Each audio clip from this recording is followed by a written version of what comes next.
আজকে অনেকগুলো বেগুন তুললাম। কালকে তো সব কটা বেগুনই বিক্রি করে এসেছিলাম।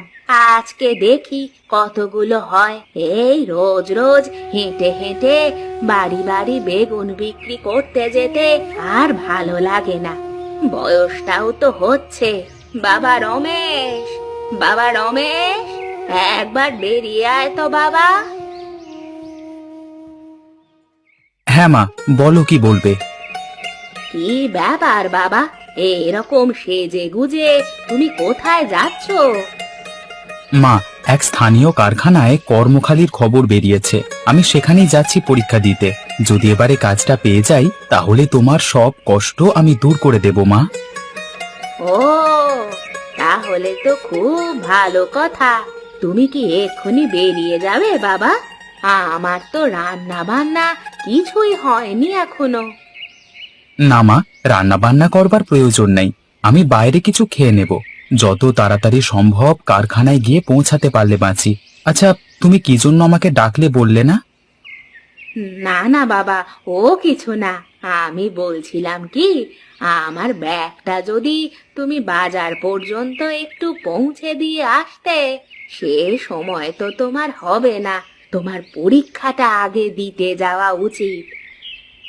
সেরকম কোনো ব্যাপার নয়।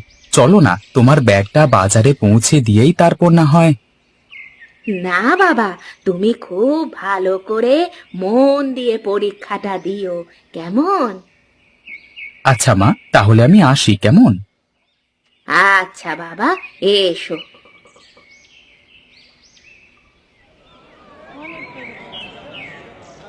বেগুন লাগবে, বেগুন, তাজা তাজা খাঁটি বেগুন, ঘরের উঠানে ফলানো ওষুধবিহীন বেগুন। খেলে পরে স্বাস্থ্যের কোনো ক্ষতি হবে না। নিয়ে যান, নিয়ে যান, তাজা তাজা বেগুন নিয়ে যান। বুড়িমা, বেগুন কত করে দিচ্ছ কেজি? 1 কেজি 40 টাকা। তা বেগুন ভালো হবে তো? কানা বেগুন হবে না তো? আমার কাছ থেকে বেগুন নিলে তুমি ঠকবে না বাবা। একদম আমার ঘরের উঠানে ফলানো বেগুন। তাহলে আমাকে 2 কেজি মতো দিয়ে দিন। কি, কত করে বেগুন দিচ্ছ? 40 টাকা প্রতি কেজি দিচ্ছি বাবু। ওই তো বেগুনের হাল, তাও আবার 40 টাকা করে কেজি। আমার নিজের ঘরের উঠানে ফলানো বেগুন, কোনো রকম রাসায়নিক ওষুধপত্র এতে দেওয়া নেই।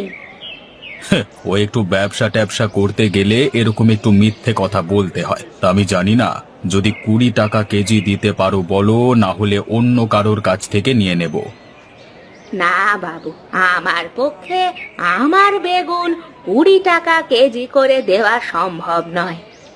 ঠিক আছে, তুমি তাহলে বসো, আমি অন্য কারোর কাছ থেকেই নিয়ে নিই। হ্যাঁ বাবু, আপনি তাই নিন। তবে কি জানেন তো, কম দামে জিনিস দিলেই সেটা ভালো হয়ে যায় না। ঠিক আছে ঠিক আছে, তোমার জ্ঞান শুনতে আমি রাজি নই। আমি চললাম, কেমন? তোকে আমি দেখে নেব বুড়ি। একবার সুযোগ পাই তোর 12টা আমি বাজিয়ে ছাড়বো। না, এখানে আর বসে থেকে লাভ নেই। অনেক বেলা হয়ে গেল, গিয়ে আবার রান্না চাপাতে হবে। যাবার পথে যদি কোনো খরিদ্দার পাই, তাকে বড় বেগুনগুলো বিক্রি করে দেব। এখন এখান থেকে যাই।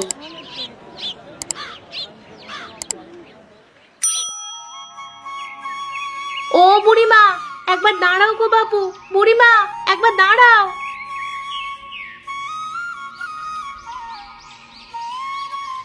তা কি গো বুড়িমা, তোমার কাছে বেগুন কি আছে আর? হ্যাঁ মা, কয়েকটা পড়ে আছে, তুমি নেবে? আজকে তো বাজারে যেতে পারিনি, তাই আজকে বাজারও করা হয়নি কিছু। কই, আমাকে যা বেগুন আছে দিয়ে দিন তো।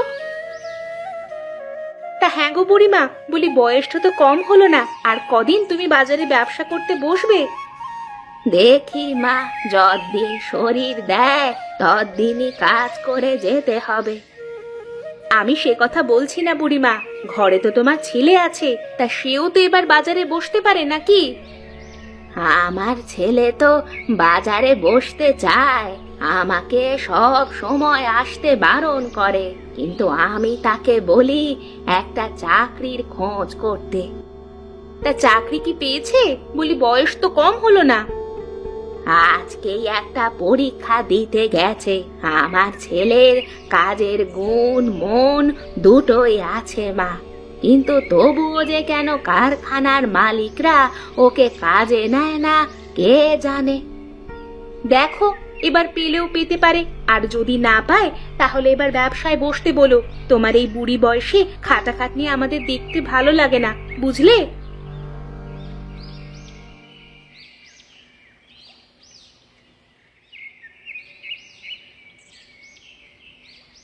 মা, বাজার থেকে ফিরেছো মা? আয় বাবা, সেই কোন সকালে গেছিস, এতক্ষণে তো আসবার সময় হলো। কি করব বলো মা, পরীক্ষা তো আমি একা দিতে চাইনি, প্রায় 100 জনকার পর আমার পরীক্ষা হলো। তা বাবা, সকাল থেকে কিছু পেটে পড়েনি, তুই হাত মুখ ধুয়ে আয়, আমার ভাত আর বেগুন ভাজা প্রস্তুত, গরম গরম খেয়ে নিবি, আয় বাবা।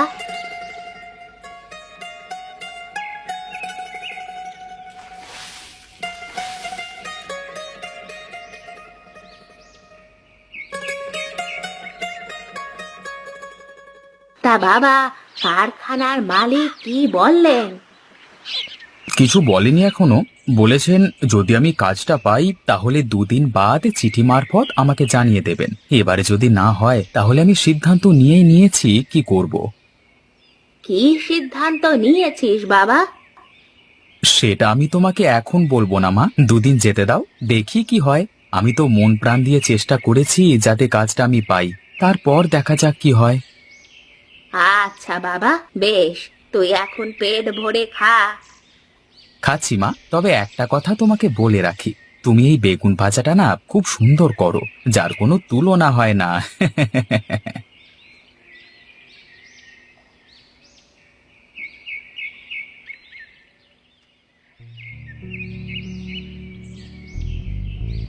এটা কি, রমেশকে আবার কে চিঠি লিখলো? না, এটা তো মনে হচ্ছে কোনো কারখানার অফিস থেকে লেখা হচ্ছে। কই দেখি তো চিঠিটা খুলে কি লেখা আছে। আচ্ছা, তাহলে এই ব্যাপার। তাহলে তো এই চিঠিটা কিছুতেই রমেশের হাত পর্যন্ত পৌঁছাতে দেওয়া যায় না। ও বেটা চাকরি পেলে ওই বুড়ির অহংকার আরো বেড়ে যাবে। ওরা বেটা সারা জীবন গরিবই থাক।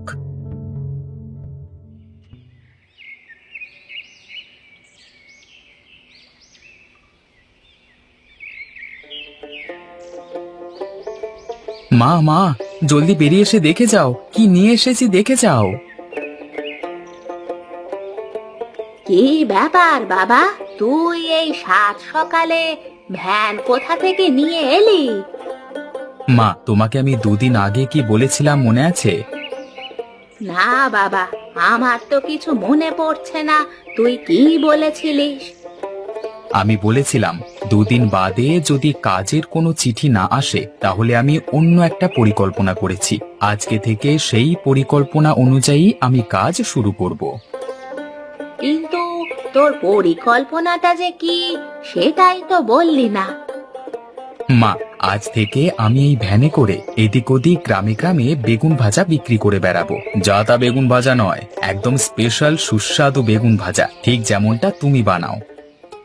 কিন্তু বাবা, তুই যে মন প্রাণ দিয়ে চাকরির চেষ্টা করলি, তার জন্য তোর মন খারাপ করছে না?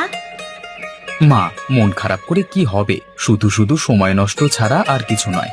এবার আমি সিদ্ধান্ত নিয়েছি যে আমি এদিক ওদিক বেগুন ভাজা বিক্রি করে বেড়াবো আমার এই ভাড়ার ভ্যানে করে। কিন্তু তুই এই ভ্যান কোথা থেকে পেলি? একজন ভ্যানওয়ালার কাছ থেকে ভাড়া করে নিয়ে এসেছি, দিনে 200 টাকা।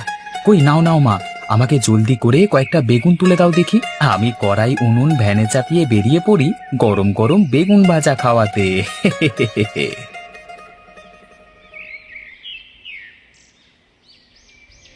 বেগুন ভাজা খাবেন? বেগুন ভাজা, গরম গরম সুস্বাদু বেগুন ভাজা, একবার খেলে বারবার খেতে ইচ্ছে করবে, মুখে লেগে থাকবে সারা জীবন। খেয়ে যান সুস্বাদু বেগুন ভাজা, খেয়ে যান।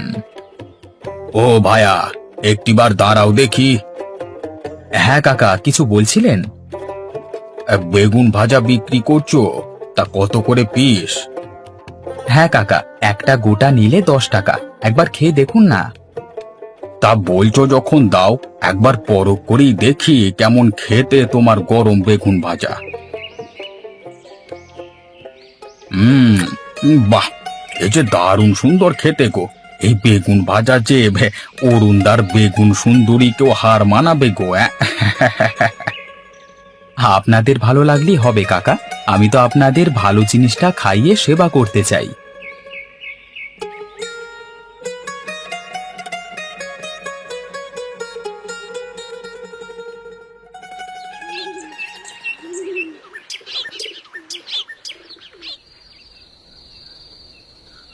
সেই কখন বেরিয়েছিস বাবা?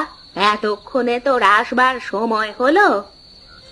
আরে মা মা মা, তোমাকে কি বলবো, আজকে আমার বেগুন ভাজা সমস্ত লোকে পছন্দ করেছে।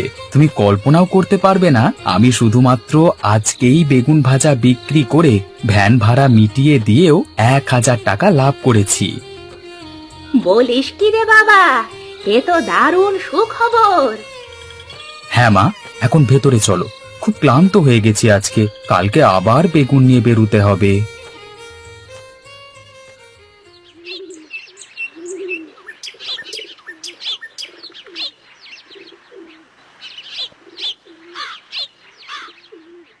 রমেশ বাড়িতে আছো? রমেশ?